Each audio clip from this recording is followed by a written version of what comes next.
اچھا مفتی صاحب معذرت کے ساتھ آپ سے مجھے بہت شدید قسم کی شکایت ہے، وہ یہ کہ آپ ہمیشہ مردوں کی دوسری تیسری چوتھی شادی کی ترغیب دیتے ہیں، مگر جتنی ترغیب اور زور شادیوں پر دیتے ہیں اتنا زور دوسری تیسری بیویوں کے حقوق پر نہیں دیتے، جس کی وجہ سے مرد شادیاں تو کر رہے ہیں مگر چھپ کے اور بہت ساری زیادتیوں کے ساتھ۔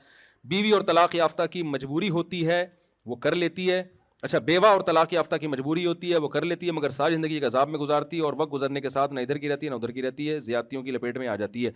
ساتھ نہیں رکھتے یا رہتے ہیں تو دوسری بیوی کے ساتھ، رمضان عید بقرعید جیسے موقعوں پر بھی ساتھ نہیں ہوتے، سوشل اسٹیٹس نہیں دیتے، اپنے ماں باپ بہن بھائیوں سے دور رکھتے ہیں۔ گھر کی مکمل ذمہ داری عورت پر ہوتی ہے، اگر عورت کے پہلے شوہر سے بچے ہیں تو ان کی مکان رہائشی ذمہ داری بھی عورت اٹھاتی ہے۔ رات کو اکیلی رہتی ہے، بیماری میں اکیلی ہوتی ہے، روتی رہتی ہے۔ اچھا کسی سے دل کا حال کہے تو غیبت کہلاتی ہے، ورنہ چپ رہے تو ڈپریشن کا شکار ہوتی ہے۔ میں اس سے زیادہ جانتا ہوں، یہ کچھ بھی نہیں ہے ان خاتون کے ساتھ، وہ میں ابھی آتا ہوں اس کی طرف۔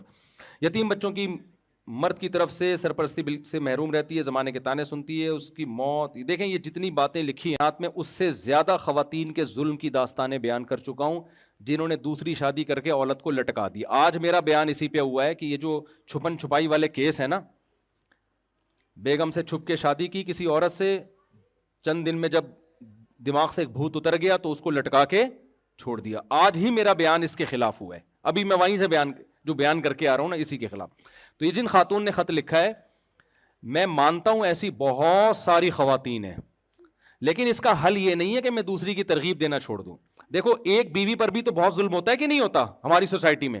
کتنے مرد ہیں جنہوں نے ایک شادی کی اور الٹا یعنی بیوی کا بیڑا غرق کر دیا انہوں نے، ہے کہ نہیں ہے؟ لیکن اس میں یہ کہنا شروع کر دیں کہ نکاح ہی نہ کرو۔ اس کا حل یہ ہے کہ اللہ کے عذاب سے ڈرایا جائے۔ تو اسلام نے بھی وجہ اس کی ہے کہ اگر ہم مردوں کو یہ کہیں کہ نکاح ہی نہیں کرنا ہے تو عورت کا اور زیادہ بیڑا غرق ہوگا، سوسائٹی میں زنا پھیلے گا۔ تو دوسری تیسری شادی کا اگر ہم لوگوں کو روکنا شروع کر دیں نا، تو مسئلہ یہ ہے کہ بہت ساری بیوہ طلاق یافتہ کماری جن کی عمریں نکل رہی ہیں، ان کی شادی کے چانسز ختم، ناممکن ہے، وہ زنا کی طرف جائیں گی، کوئی کفالت کرنے والا نہیں ہے۔ ابھی ایک کیس میرے سامنے آیا ہے چند دن پہلے کہ 30 سال کی لڑکی بیوہ ہوئی ہے، 3 اس کے بچے ہیں، بچیاں ہیں، کوئی اسے پوچھنے والا نہیں ہے، لوگ زکاتیں دے رہے ہیں اس کو جا کے۔ بھائی اس کے دیور سے بولو یار تو یتیم بچے تمہاری بچیاں تمہاری بھتیجی ہیں، ان کے باپ بن جاؤ تم، کوئی نہیں ایسا۔ تو اس کا تو میں بیان کرتا رہتا ہوں کہ مرد جب دوسری شادی کرے حقوق پورے کرے، اور یہ قرآن نے بھی کہا ہے کہ ان خفتم اللہ تعدلوا، عدل کا پہلے سوچنا ہے، عدل نہیں کرو گے تو تمہارے لیے اس کی اجازت نہیں ہے۔ اور نبی نے فرمایا جس نے 2 شادیاں کی اور حقوق پورے نہ کیے، قیامت کے دن آدھا دھڑ فالج زدہ ہوگا، اس کا یہ عذاب اللہ اس کو دے گا۔ تو یہ بالکل ایک المیہ ہے، لیکن اس کا یہ حل نہیں ہے کہ نکاح کی ترغیب دینا بند کر دی جائے۔ ترغیب بھی چلے گی اور ساتھ ساتھ وعید بھی چلے گی کہ کرنا بھی ہے اور حقوق ادا کر کے کرنا ہے۔ تو مرد کو چاہیے جب دوسری کی ہے تو دوسری کے بالکل وہی حقوق ہے جو کس کے ہیں؟ پہلی کے، اور پہلی کے بالکل وہی حقوق ہے جو ادھر ادھر لڑکنا نہیں ہے آپ نے، تو کرنا پراپر طریقے سے ہی ہے۔ تو اس میں جس بہن نے بھی خط لکھا ہے، میں اس پہ بہت دفعہ بیان کر چکا ہوں، لیکن میرے جو بیان یوٹیوب پہ آتے ہیں نا، ایک تو میرا چینل ہے مفتی طارق مسعود اسپیچز، اس پہ آتے ہیں، وہ پورے 1.5 گھنٹے کے بیان ہوتے ہیں جس میں شادی کی بات بھی ہوتی ہے، حقوق کی بات بھی ہوتی ہے۔ لیکن جو دوسرے چینل میرے بیانات چلا رہے ہیں وہ شارٹ کلپ چلاتے ہیں، وہ چٹکلے والی چیزیں چلا رہے ہوتے ہیں کیونکہ ان کو ویورز چاہیے، پیسہ کمانا ہے ایڈورٹائز کے ذریعے۔ وہ کہتے ہیں کہ یار جو مزیدار قسم کا کلپ چلے گا نا سوسائٹی میں، اس پہ ویسے ہی تھمبنیل لگا کے، وہ پھر پوری بات نہیں کر رہے ہوتے۔ میں ایک مثال دے کے بیان ختم کرتا ہوں۔ میں نے ایک دفعہ بیان کیا کہ بھائی جو نوجوان لڑکے ہیں نا، ان کی جلدی شادی ہونی چاہیے۔ بہت سارے نوجوانوں نے کیا ابا کو جا کے تنگ کرنا شروع کر دیا، ہم 15 سال کے ہو گئے ہیں، ہم 18 سال کے ہو گئے ہیں، ہم 19 سال کے ہو گئے ہیں، بالغ ہو، ہماری شادی کرو شادی کرو۔ ابا آئے ان کے میرے پاس کہ یار ابھی کچھ کماتا نہیں ہے، میں نے اس کو پال پوس کے بڑا کیا، اب اس کے 20 بچوں کو بھی میں ہی پالوں گا۔ میں نے کہا حضرت میرا 1 گھنٹے کا بیان اگر اس پر ہوا ہے نا کہ نوجوان جلدی شادی کریں، تو 2 گھنٹے کا اس پر ہوا ہے کہ اپنے خرچے پہ کریں۔ آئی بات سمجھ میں؟ 2 گھنٹے کا اس پر ہوا ہے کہ کریں کہ اس کے خرچے پہ، کما کے اپنے خرچے پہ کریں، ابا کے خرچے پہ نہیں۔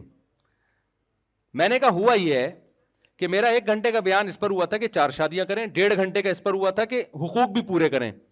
ہوا یہ، ایک لطیفہ سناؤں پھر یہ سمجھ میں آئے گا، ایک لطیفے سے یہ سمجھ میں آئے گا۔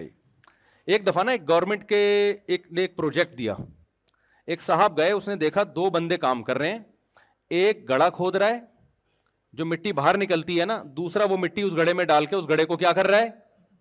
بولو بند کر. یہ حیران ہوا کہ یار کھودتے کیوں جب واپس بند کرنا ہے. اس نے پوچھا مسئلہ کیا ہے. اس نے کہا بھائی گورنمنٹ نے 3 آدمیوں کو پروجیکٹ دیا تھا درخت لگانے کا. میرا کام تھا گڑھا کھودنا, دوسرے کا کام تھا اس میں درخت رکھنا پودا, تیسرے کا کام تھا مٹی ڈالنا. وہ دوسرا چھٹی پہ گیا ہوا ہے تو ہم اپنا کام پورا کر رہے ہیں. دوسرا کہاں گیا ہوا ہے؟ چھٹی پہ. وہ اتفاق سے اس کی طبیعت صحیح نہیں, تو ہم نے کہا ہم تو گڑھا کھود کا اور مٹی ڈالنے والا کام تو پورا کریں نا, درخت وہ لگاتا رہے گا.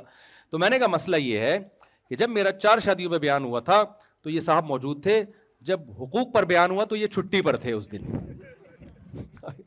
میں نے جب یہ بیان کیا تھا کہ نوجوان جلدی شادی کریں, اس وقت یہ نوجوان موجود تھا. میرا جب یہ بیان ہوا تھا کہ اپنے خرچے پہ کریں تو یہ کہاں تھا؟ یہ چھٹی پر تھا. تو بھائی اسلام کے حکم کو جب لینا ہوگا تو پورا لینا ہوگا, آدھا لینے کی آپ کو اجازت نہیں ہے. پورا پراپر حکم لیں گے تو پھر ہوگا, نہیں تو آدھا والا نہیں ہوتا. کہ ابا کو تھوڑی, ابا نے اپنی کر لی, تو بڑا کر دیا تجھے کھلا پلا کے, اب تیرے. اور پھر میرا بیان سن کے بچے بھی اسپیڈ سے پیدا ہوں گے. پھر آپ کے ابا کہے گا یار میں اپنی اسپیڈ کو بھی میں اس کا بھی ذمہ دار میں ہوں, تیری اسپیڈ بھی کس کے کندھوں پہ آ رہی ہے, اس کا بھی میں. ابا کر دے تو اچھی بات ہے, اچھی بات ہے. اگر بچہ سمجھدار ہے, پڑھائی میں ہے, تو ابا کر دے تو بہت اچھی بات ہے, ثواب, لیکن ذمہ دار نہیں ہے وہ. تو یہ جو ہماری بہن نے اپنی شکایت پیش کی ہے بالکل صحیح ہے. ایسی بہت ساری خواتین ہیں, ہم اس سے غافل نہیں ہیں, اور بیان میں اس کا تذکرہ بھی کرتا رہتا ہوں.